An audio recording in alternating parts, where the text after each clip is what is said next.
émission sur Guérit TV Monde, La Position. Tous les mercredis à 21h sur votre web télévision. Prenez le rendez-vous pour savoir la position ou la lecture de tel ou tel acteur politique sur des sujets brûlants de l'actualité. Guérit TV Monde, le leader des web TV. Très ravi, mesdames et messieurs, de vous retrouver pour ce nouveau numéro de votre émission La Position. L'un des goulots d'étranglement, gros challenge pour les partis politiques, c'est la validation de leur liste de candidatures aux différentes élections par la Commission électorale nationale autonome, Sénat. Vous le savez, 2026 reste une année de défi pour les différents partis politiques au Bénin. Les élections couplées législatives communales en janvier 2026, puis 3 mois après la présidentielle. Mais comment les formations politiques se préparent-elles pour faire face à ces enjeux électoraux, notamment le code électoral qui suscite assez de remous dans le camp de l'opposition? Nous avons en studio Prosper Adoukonou, le conseiller juridique du parti Foscori pour un Bénin émergent. Bonjour Monsieur Adoukonou, merci d'avoir accepté répondre à nos différentes questions. Bonjour Monsieur le journaliste, je salue également vos téléspectateurs. Et je pense que tout ira bien. Tout ira bien. Oui. Ouais, ça ira naturellement bien. Comment va d'abord la FCBE? La FCBE se porte très bien. Très très bien. Parce que après 2023, il faut bien se refaire et repartir sur de nouvelles bases. Et je crois que nous sommes en train de nous refaire. Pour nous préparer pour 2026. Comme vous l'avez dit tout à l'heure, il y a les élections couplées, et il y a la présidentielle, et nous nous préparons. En tant que conseiller juridique du parti Foscori pour un Bénin émergent, est-ce que vraiment la FCBE est-elle prête pour les élections à venir? La FCBE est prête. Vous savez, un parti politique a pour vocation essentielle de conquérir le pouvoir et de le garder. C'est ça. FCBE était déjà au pouvoir pendant 10 ans. En 2006? Oui. Et nous avons exercé déjà le pouvoir, nous avons une certaine expérience en politique. Si aujourd'hui on doit parler d'ancienneté des partis politiques, FCBE doit être le plus ancien parti politique aujourd'hui.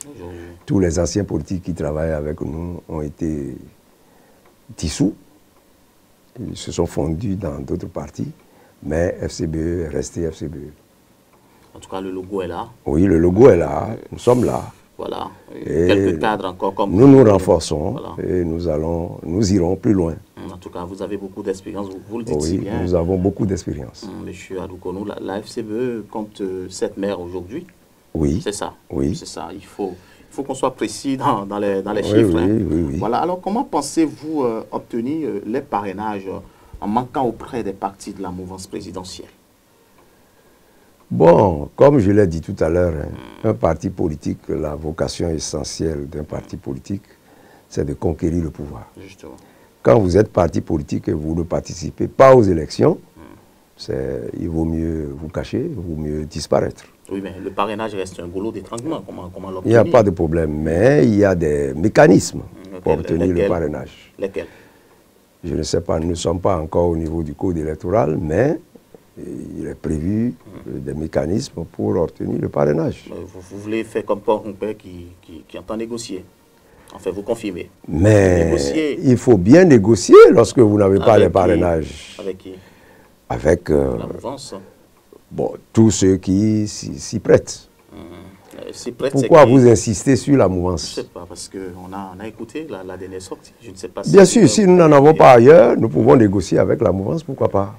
Je vous rappelle, si vous voulez, bien évidemment, depuis l'annonce par Paul Humpé, secrétaire exécutif national du parti Foscori pour un Bénin émergent, FCBE, de l'entame des négociations avec la majorité présidentielle. Il a dit, je suis Bip Radio, un peu précis, pour obtenir les parrainages nécessaires à la participation de son parti à l'élection présidentielle de 2026, une véritable onde de choc, il faut le préciser, a secoué la classe politique béninoise. Est-ce que vous ne voyez pas que cette annonce faite justement par le secrétaire exécutif national devrait être perçu comme une contradiction flagrante avec les principes d'opposition affichés par la FCBE.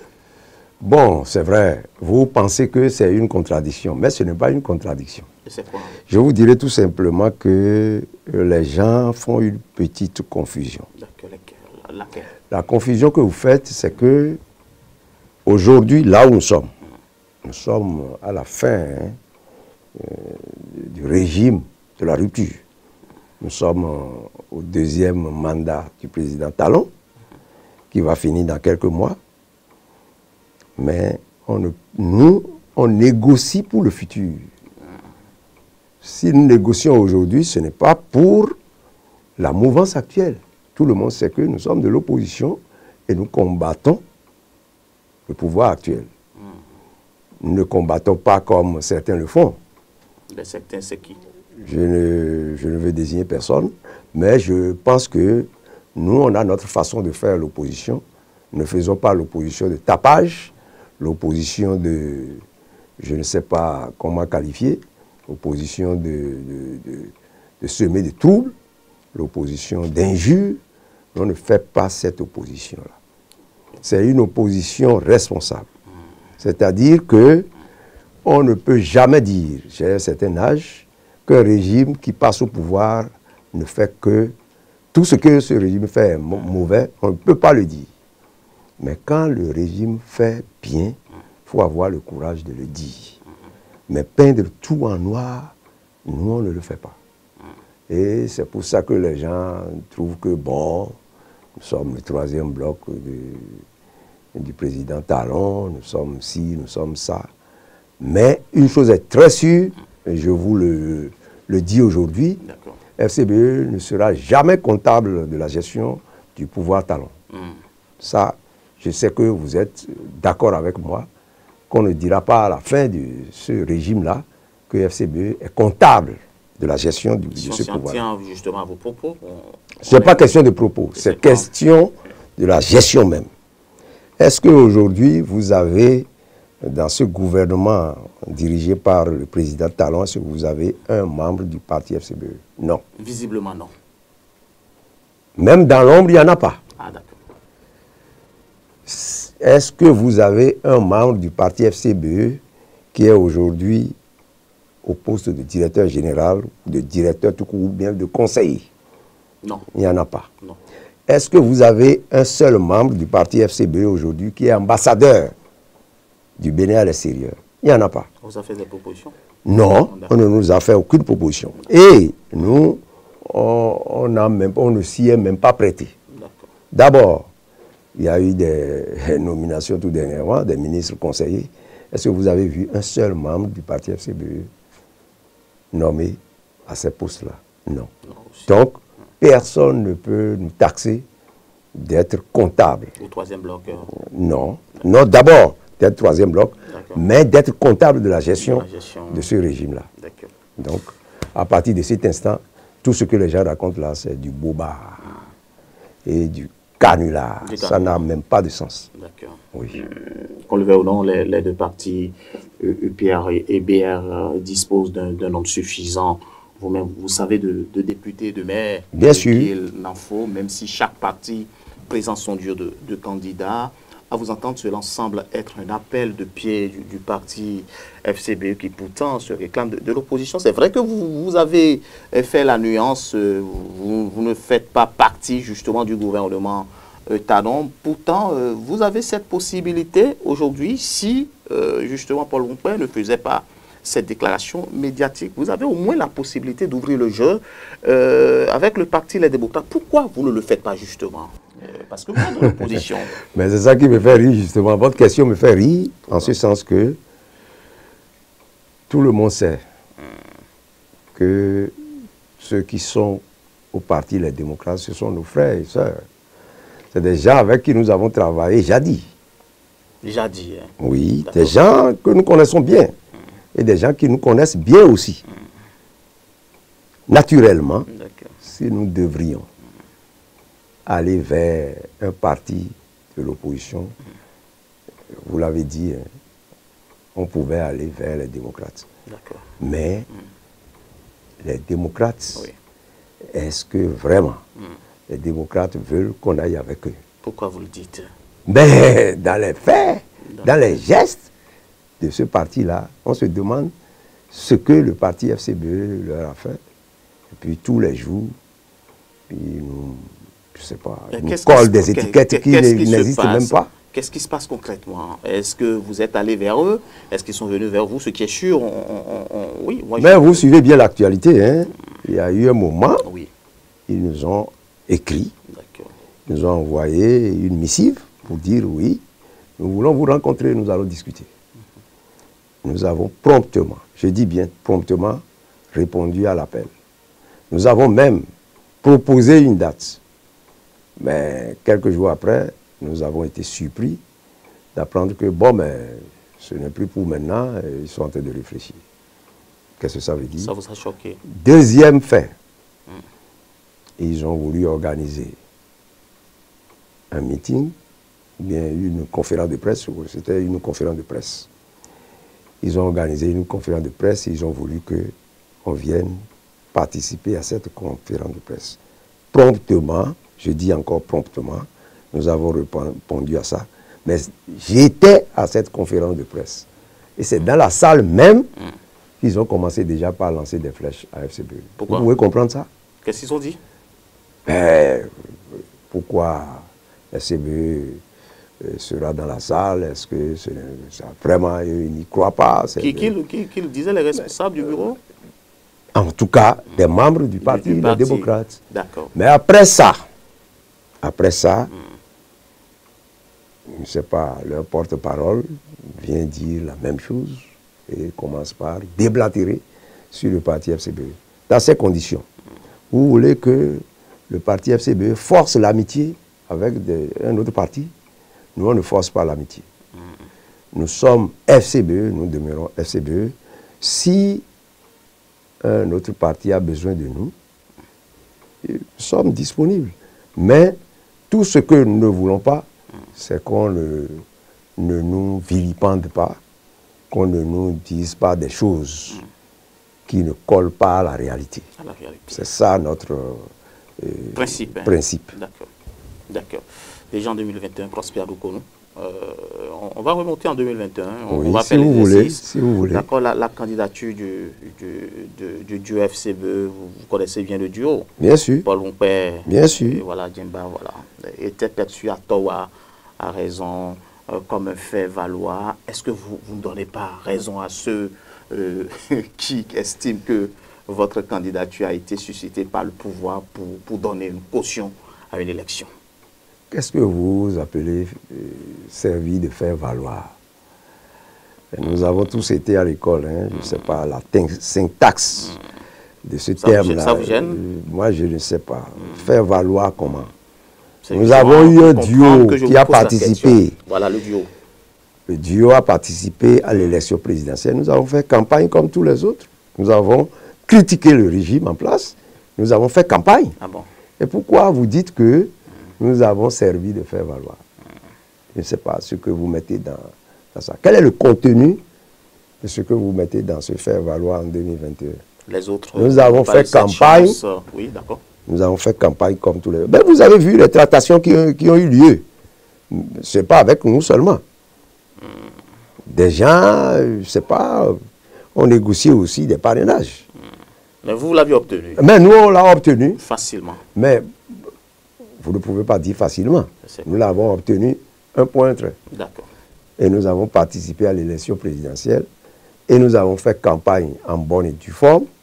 Nous avons critiqué le régime. Nous n'avons pas caressé le régime dans le sens du poil. Donc, je ne sais pas ce que vous entendez par faire valoir. Faire valoir. En tout cas, ce qui est évident, vous avez eu vos parrainages, vous êtes allé aux élections, ça n'a pas marché. Ça n'a pas marché, nous avons tiré enseignement de ça. D'accord. Et nous avons pris acte des résultats. Nous ne sommes pas de mauvais perdants.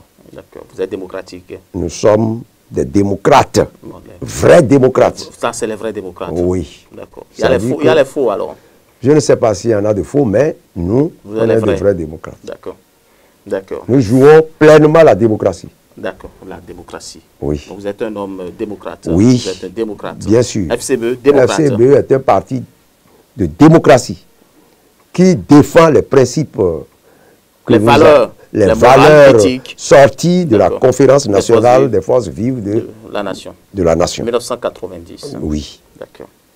D'accord. Avec ou sans l'opposition en 2026, une candidature du parti FCBE avait pour parrain des députés ou des maires de la mouvance présidentielle ne produira-t-elle pas le même effet que 2021? Mais il faut aussi essayer, vous allez voir. Que nous obtenions d'abord le parrainage. Tant mieux. Vous allez voir la suite. Que nous ayons le parrainage.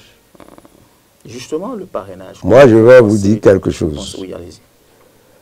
Je ne sais pas si c'est une déformation professionnelle. Hein. D'accord, allez-y, allez-y. Quand nous, on va vérifier un contribuable, nous parlons bien avec lui, nous négocions bien avec lui, nous lui demandons les documents qu'il faut pour faire notre travail. Mais avant ça, là, nous ne disons rien. C'est lorsque nous avons les documents en main maintenant que nous commençons par parler. Donc, pour le moment, nous négocions. Vous voulez jouer à la diplomatie d'abord? Mais la diplomatie, ça fait partie de la vie. Et après, lorsque vous obtenez... lorsque nous allons obtenir les parrainages, vous allez voir ce que nous allons en faire. Et donc, tel que vous le dites, les gens ne vous donneront plus le parrainage. Ça mais c'est... Non, il faut être fair play en politique. D'accord. Il faut être fair play. C'est-à-dire que un parti politique a besoin de parrainage pour aller à l'élection présidentielle. Il sollicite, il obtient, il en fait. D'abord, le parrainage tel que c'est défini aujourd'hui dans nos tests.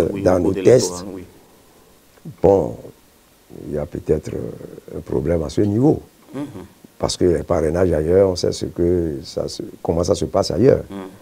On tombe un peu dans le peuple, dans le bas peuple pour obtenir le parrainage.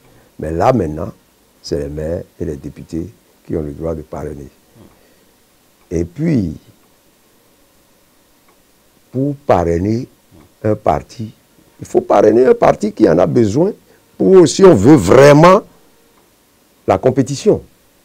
Si vous voulez la compétition, ben donnez le parrainage à ceux qui en ont besoin. Et nous irons sur le ring. La FCBE en a besoin. Bien sûr, nous en avons besoin. Tant mieux pour les autres. Nous, on ne parle pas des autres. On parle de nous-mêmes. On parle de FCBE. Mais est-ce que ce n'est pas bien de...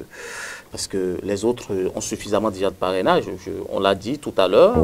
L'UPR n'en ont même pas besoin.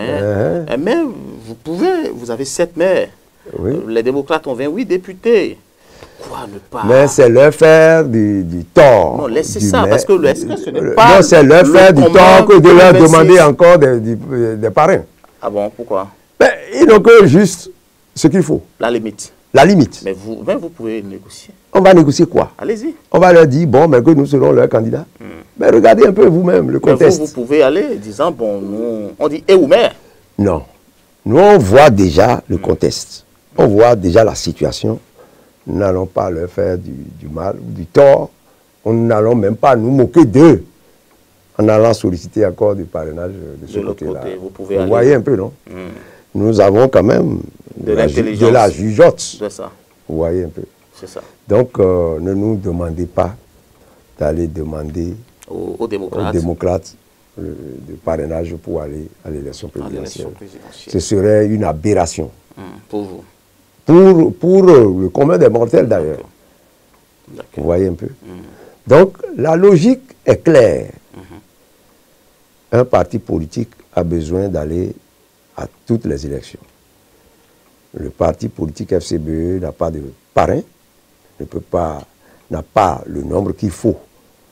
Mais est optimiste. Est optimiste et sollicite. D'accord. Le parrainage ailleurs. D'accord. Ailleurs, c'est où? Je ne sais pas. On aura le parrainage qu'on veut. On va négocier. Si ce n'est pas les démocrates, c'est que c'est les autres? Tant mieux. L'essentiel est que nous, on participe à l'élection présidentielle. Quels que soient les moyens. Quels que soient les moyens. Par lesquels vous allez prendre part. On dit que c'est la fin qui justifie les moyens, justement. Ah, tant mieux. Donc, si on vous voit avec les parrains, il ne faut pas qu'on demande. Vous n'avez même pas besoin de demander. Vous nous voyez seulement sur le terrain, on fait campagne. C'est tout. Et vous allez nous soutenir. Monsieur Prosper Adokonu, mesdames et messieurs, je rappelle que vous êtes sur l'émission La Position qui reçoit pour vous justement Prosper Adokonu. Il est le conseiller juridique du parti Force Cori pour un Bénin émergent. Monsieur Adokonu, êtes-vous pour ou contre, justement, en parlant justement de ce code électoral que vous avez abordé tout à l'heure? Est-ce que vous êtes pour ou contre qu'on procède à la relecture du code électoral? Pour ou contre comment? Est-ce que vous êtes favorable qu'on aille à la relecture? On souhaite. Mais est-ce que c'est possible? Quand je dis vous, c'est pas vous, le parti FCE. Bien sûr, justement. on souhaite bien. Si vous vous souvenez, au début, nous avons fait une conférence de presse pour dénoncer ce code-là. Nous sommes allés même aux côtés des démocrates pour dénoncer le même code électoral.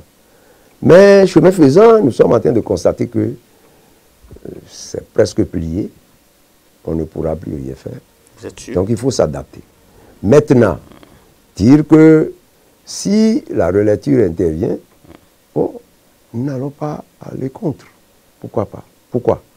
Nous n'allons pas aller contre. Nous ne refusons pas la relecture, mais nous constatons que, à la lui où vont les choses, la relecture, c'est peut-être, je ne sais pas, du leurre. Parce que nous avons bien entendu le président de la République revenir à maintes reprises sur cette affaire de relecture du code. On constate qu'il ne veut pas céder.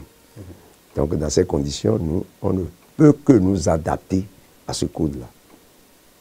Et quand nous disons que nous nous adaptons à ce code, les gens ne nous comprennent pas. D'accord.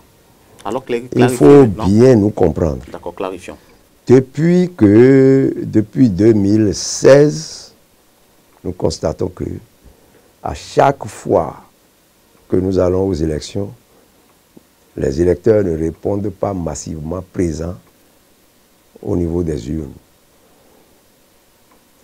Depuis que la rupture est au pouvoir, nous constatons qu'à chaque élection, le pourcentage, le taux de participation est souvent faible. C'est rarement que ça atteint 30%. Mais le reste, il reste 70% des électeurs qui ne vont pas aux urnes. Depuis ce temps, est-ce qu'il n'est pas possible de sensibiliser ces électeurs-là, de les ramener aux urnes pour voter pour nous? En faisant quoi? Sensibiliser. Comment?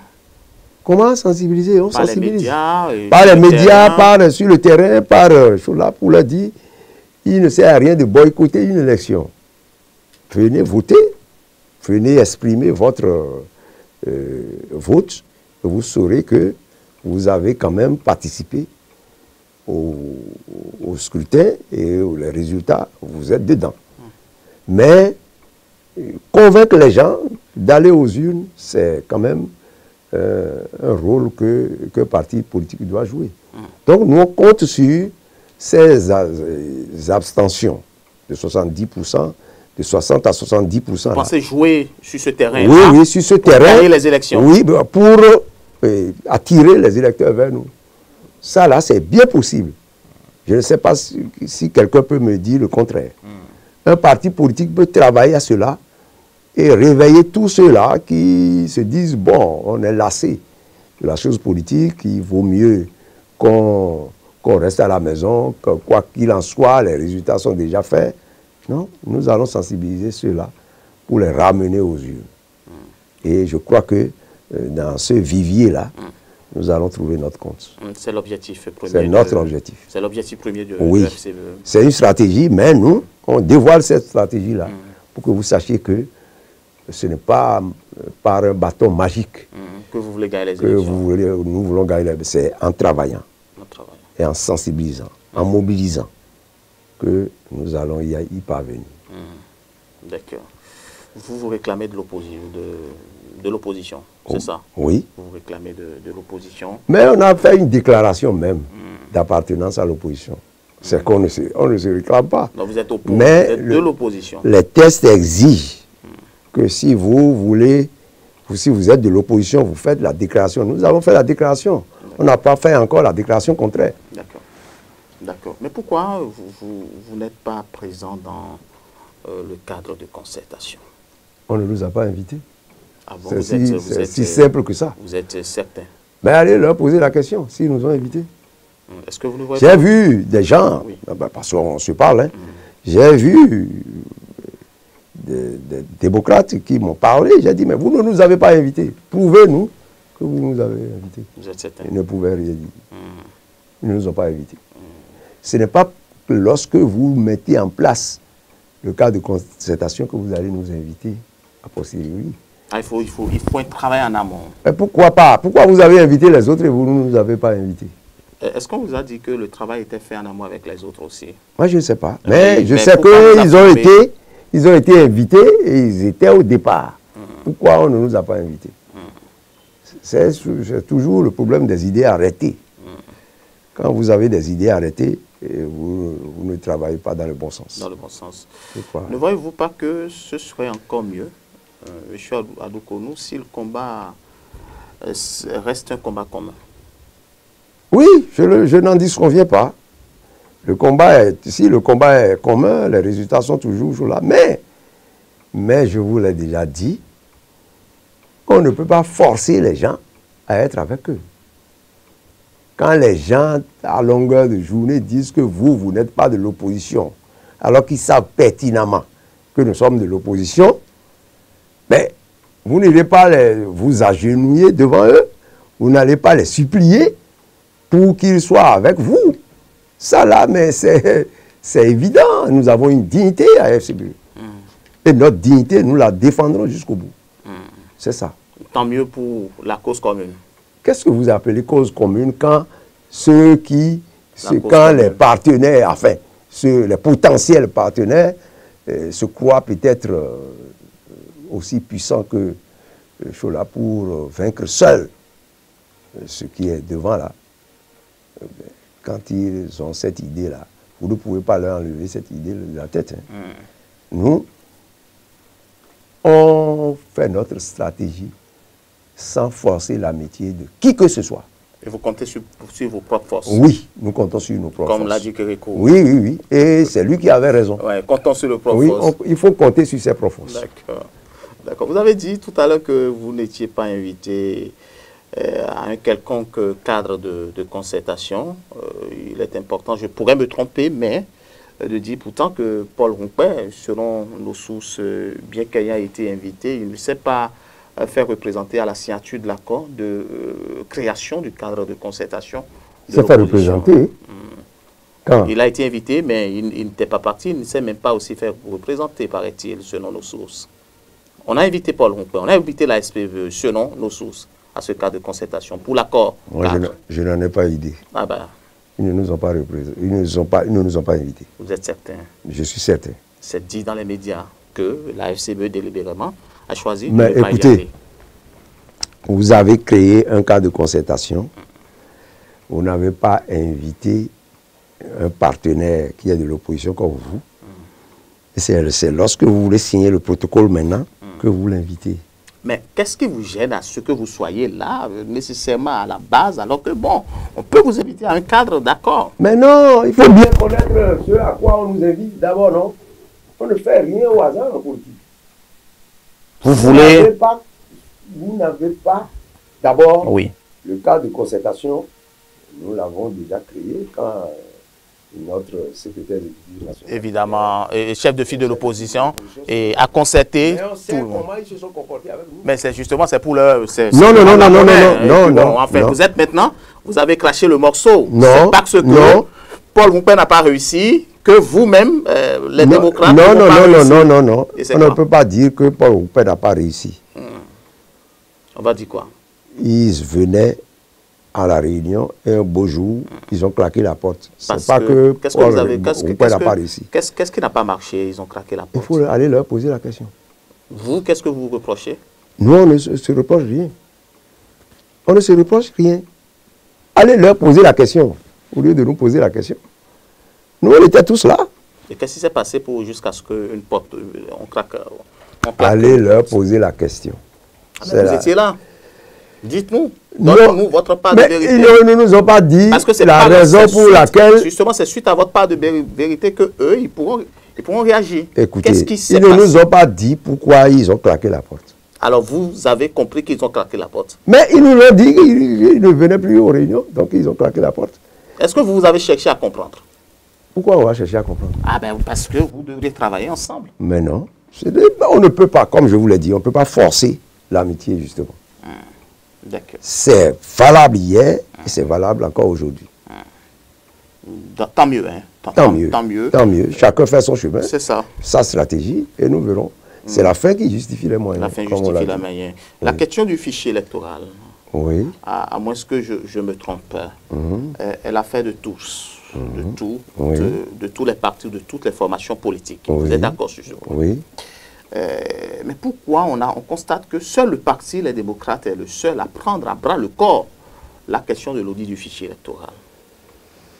Le fichier électoral, oui. Ça existe déjà? Non, l'audit, on réclame l'audit du fichier électoral. Vous êtes politicien. Un fichier qui n'existe pas, pourquoi vous voulez auditer ça? C'est bien dit, la Sénat a dit que c'est à partir de septembre que le fichier sera mis à la disposition du public, non? Donc le fichier n'existe pas. Qu'est-ce que vous voulez auditer?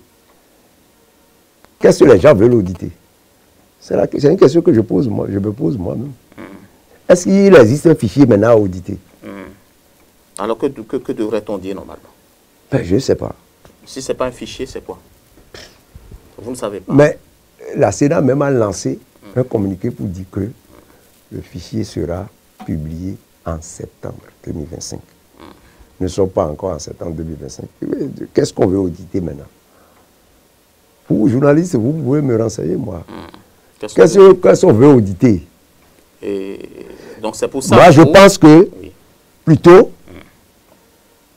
il vaut mieux, lorsque le fichier sera publié, sensibiliser les gens à aller vérifier leur nom, leur poste de vote, leur bureau de vote sur le fichier, et s'ils constatent des anomalies, aller les faire corriger par la structure qui s'en occupe.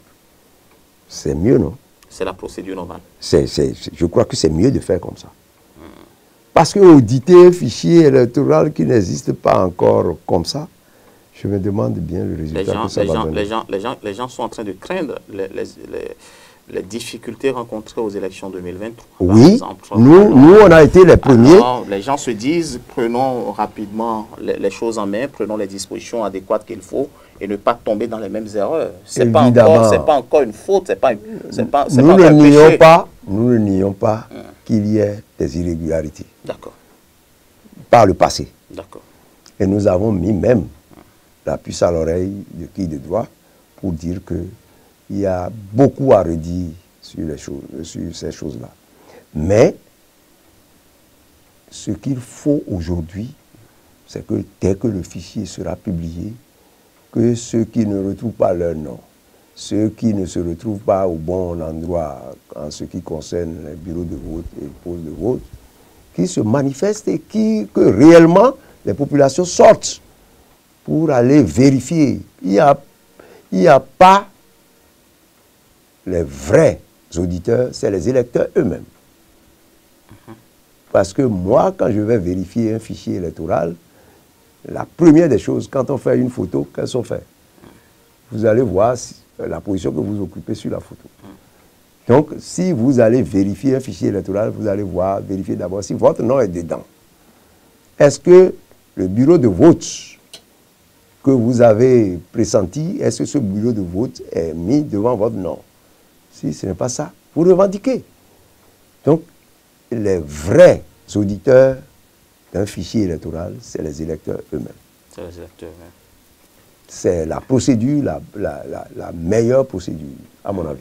En résumé, c'est que on reconnaît qu'il y a eu irrégularité en 2023, mais laissons déjà la Sénat d'abord faire son job. Oui. Après, les électeurs eux-mêmes pourront peut-être apporter leur pierre à l'édifice. Les électeurs qui sont d'ailleurs des vrais auditeurs selon vous, et puis qui pourront peut-être agir.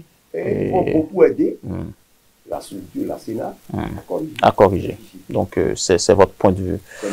D'accord. Alors, c'est vrai que vous avez fait beaucoup d'efforts. Vous avez enclenché beaucoup de procédures à l'encontre, justement, des exilés et des prisonniers politiques, qu'on le veuille ou non. Vous avez mené plusieurs actions qui ont impacté, qui ont abouti à des résultats. Déjà, Patrice Talon a libéré environ 100 jeunes, voilà, concernant les élections post-électorales 2019-2021 aussi, si on englobe tout cela. Oui. Mais concrètement, est-ce que vous ne pensez pas qu'il est l'heure que cette question soit vidée, parce que vous l'aviez dit à l'entame de votre émission, Patrice Talon tire vers la fin de son mandat. Est-ce qu'il ne faut pas maintenant agir? Est-ce qu'il ne faut pas aussi attirer l'attention de Patrice Talon sur un fait?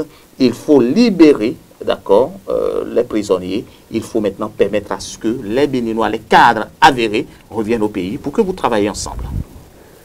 Oui, vous avez raison. Tout ça là est possible. C'est même une nécessité. Parce que, bon, vous avez été un homme politique, vous avez dirigé un pays pendant 10 ans, et à la fin de votre mandat, ou de vos 2 mandats, puisque vous avez eu la chance même de faire un 2e mandat, un second mandat, j'allais dire, vous avez la chance de faire les 2 mandats. Bon, pourquoi à la fin de votre 2e mandat, vous ne pouvez pas faire quelque chose pour ce que nous appelons les détenus politiques, ceux qui sont à l'extérieur, qui sont évidemment des enfants de ce pays, qui peuvent valablement participer à l'effort national? Pourquoi ne pas faire un geste pour dire maintenant, bon, le fond dit souvent, je lui ai tiré un peu les oreilles, maintenant je peux les laisser. La chicotte, la carotte. La chicotte et la carotte. Pourquoi pas? Mais le FCBE n'est pas opposé, le FCBE n'est pas réticent par rapport à ces mesures-là. Les mesures de clémence, les mesures de grâce, pour permettre à certains dignes fils de ce pays de recouvrir la liberté, ceux qui sont à l'extérieur, parce que ce n'est pas facile de vivre à l'extérieur de son pays, surtout contre sa propre volonté. Je crois que le président Talon, tout ce que nous pouvons lui demander, c'est lui demander à tout péché miséricorde, comme le disent les chrétiens.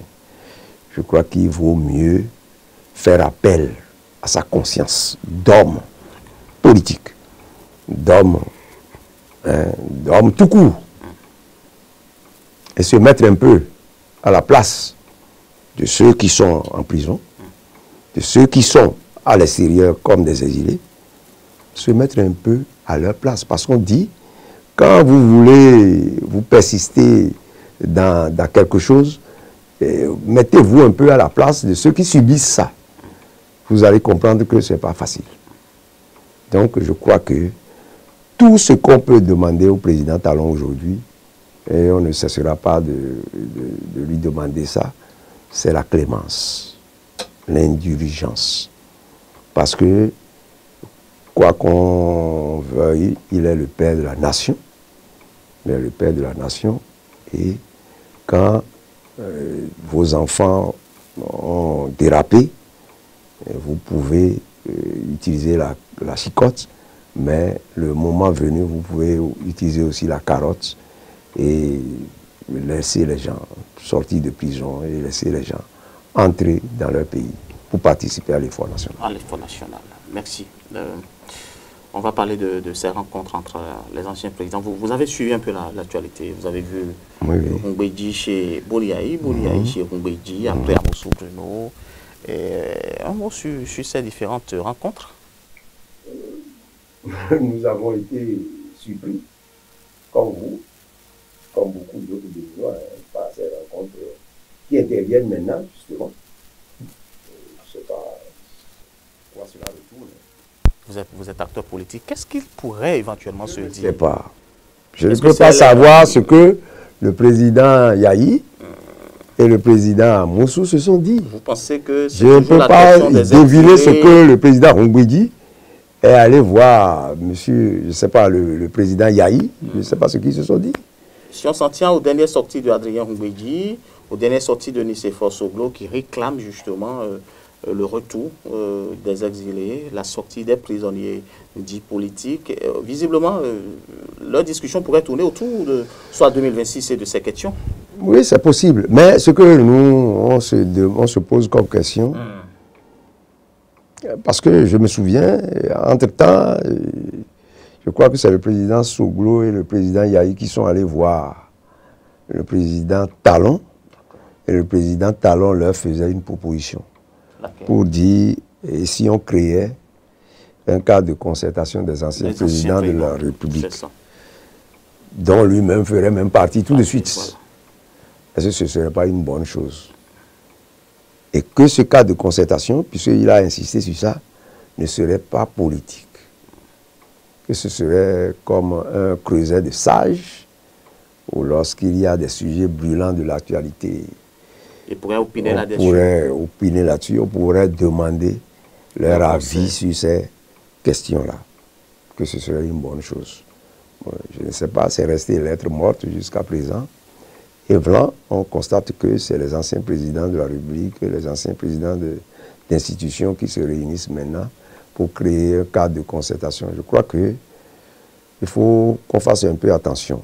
Si ce cadre de concertation est créé pour faire un peu de la philanthropie, pour, je ne sais pas, plaider des causes sociales, plaider des causes, mais que ce ne soit pas un cadre politique, parce que là, ce serait peut-être un précédent dangereux. Pourquoi? Ce sont des acteurs politiques, après tout. C'est des acteurs politiques, mais qui ont joué un rôle important, et la constitution de leur impact qui ont dirigé ce pays, qui ont dirigé des assemblées nationales. Bon, donc, ils étaient à un niveau donné de la hiérarchie.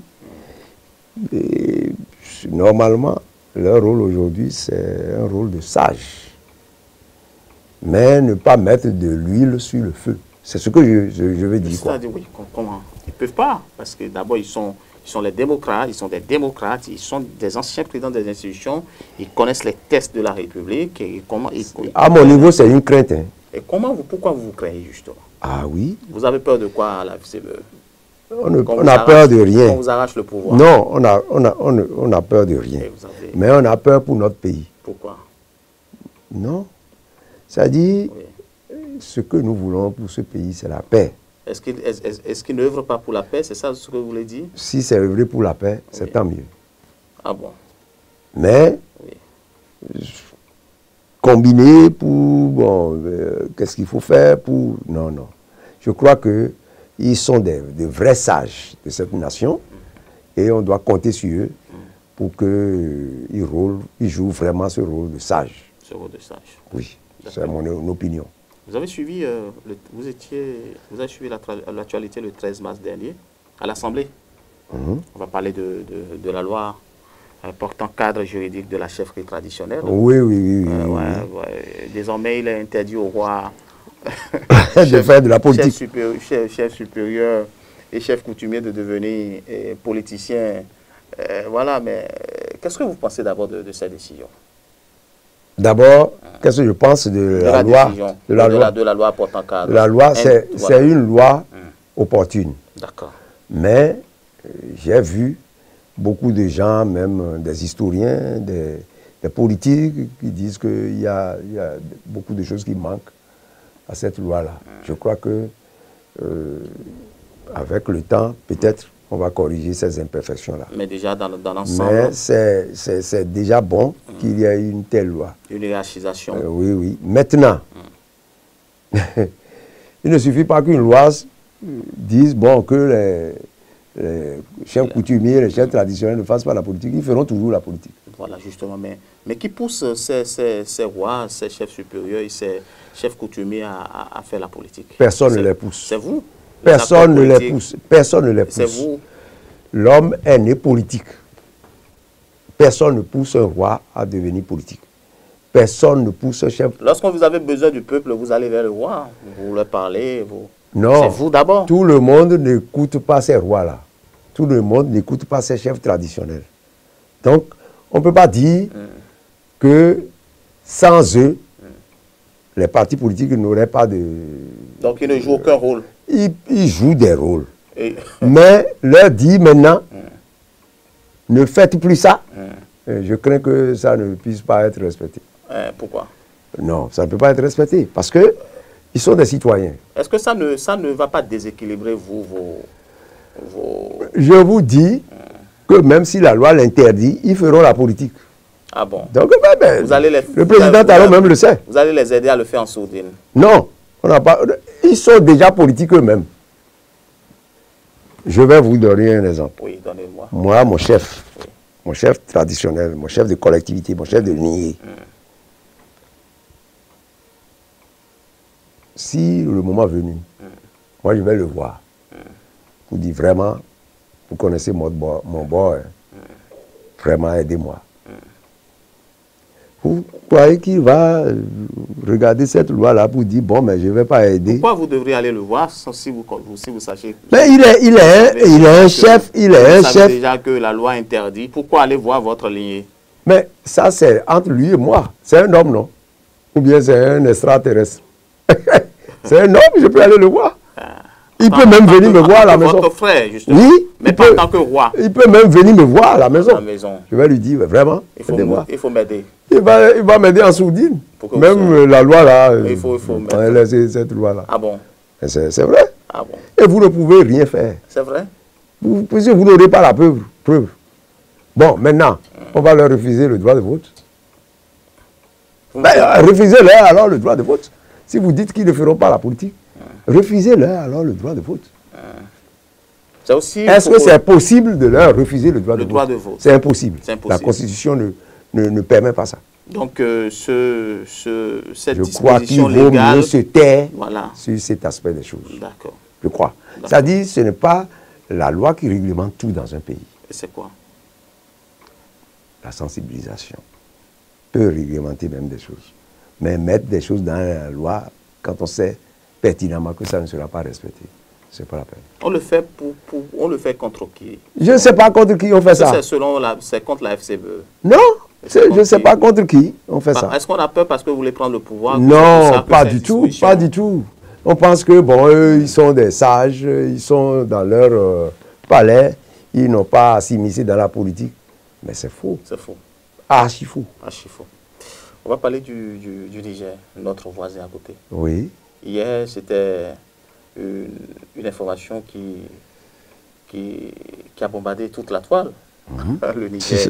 Depuis ce mercredi 26 mars 2025, le général Abdourahmane Tiani est officiellement investi et président pour 5 ans. Renouvelable, renouvelable, sans élection.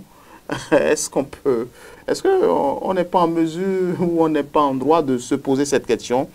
Tout ça pour ça, tout simplement. Moi-même, je me suis posé la question. Tout ça pour ça? Bon, mais tapage, mon opinion personnelle... On a dissous les partis politiques. Il n'y a pas de constitution, marche sur une charte. Allez, et puis... Mon opinion personnelle, c'est une absurdité. C'est une absurdité. C'est même ridicule, à la limite. Parce que ce n'est pas possible. Nous sommes au 21e siècle. On ne peut pas agir comme ça. Et sachez que, comme on le dit souvent, le bâton qui a frappé la première dame, la première femme, peut frapper la seconde, la deuxième, la troisième et la quatrième. Donc, je ne comprends pas, mais je pense que c'est une absurdité. C'est même absurde dans un monde du 21e siècle où on reste, on est en transition. Un beau jour, on se déclare président de la République pour 5 ans. Je ne sais pas. Si vous allez contre l'Occident, si vous allez contre ce que fait l'Occident, vous dites qu'on ne va pas prendre exemple sur l'Occident, ne tombez pas dans le ridicule. C'est ça le problème. Faites mieux que cet Occident-là. L'Occident nous dit que c'est la démocratie qui est la meilleure formule pour accéder au pouvoir. Pour diriger un pays, il faut la démocratie. Vous dites que c'est leur chose. Mais aujourd'hui, qu'est-ce que nous pouvons inventer pour remplacer ça? Ce n'est pas possible qu'on se lève un jour, après un coup d'État, on fait des années, et on se lève un jour et dit, bon, je me décrète d'abord général, je ne sais pas, et encore président pour 5 ans, renouvelable. Mais c'est absurde. Ça, c'est mon opinion personnelle. C'est absurde et même ridicule aux yeux du monde. Le Niger bascule tout doucement. Oui. Ça, c'est... Non, et le Niger était déjà dans la dictature. Nous ne l'aurons pas. Le Niger est déjà dans la dictature. Mais, s'enfoncer davantage, c'est grave pour ce pays pauvre. Même si nous avons des richesses de sous-sol, que nous sommes un pays pauvre, il faut œuvrer pour le bonheur de nos populations au lieu de tomber dans du ridicule comme ça. Ça, c'est vraiment ridicule. Nous sommes pratiquement à la fin, il faut le dire. Ça passe très vite. Hein? Oui, ça passe très vite. Voilà, un mot avant de conclure cette émission. Oui, le FCBE vous remercie infiniment de l'avoir invité sur ce plateau pour discuter un peu politique, surtout en ce début d'année préélectorale. Nous vous remercions infiniment. Nous n'avons pas la science infuse, hein. Nous n'avons pas le monopole de la vérité, mais ce que nous avons dit, c'est ce que FCBE pense, c'est une infime partie de notre stratégie pour reconquérir le pouvoir que nous avons perdu il y a bientôt 10 ans.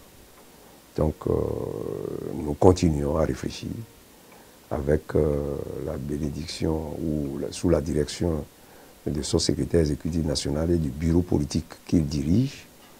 Nous sommes en train de réfléchir et je crois que nous y parviendrons. Un parti politique qui n'exerce pas le pouvoir est voué vraiment à la mort, à sa mort définitive. Je vous remercie. Merci. Mesdames et messieurs, vous l'auriez compris, nous sommes à la fin de cette émission, ce nouveau numéro de votre émission. La position FCBE s'engage à rester dans le starting block 2026, quels que soient les moyens. FCBE promet quand même obtenir les parrainages par toutes les voies possibles, peu importe justement les partis politiques auxquels il pourrait éventuellement se tourner. FCBE est convaincu d'une chose, qu'il travaillera encore pour le peuple, par le peuple, et que seule la démocratie pourrait nous permettre d'atteindre l'objectif 2026. Merci de nous avoir suivis. Nous allons vous remercier encore une fois et vous dire à 21h sur votre web télévision. Prenez une nouvelle émission sur Guérit TV Monde, La Position. Tous les mercredis à 21h sur votre web télévision. Prenez le rendez-vous pour savoir la position ou la lecture de tel ou tel acteur politique sur des sujets brûlants de l'actualité. Guérit TV Monde, le leader des web TV.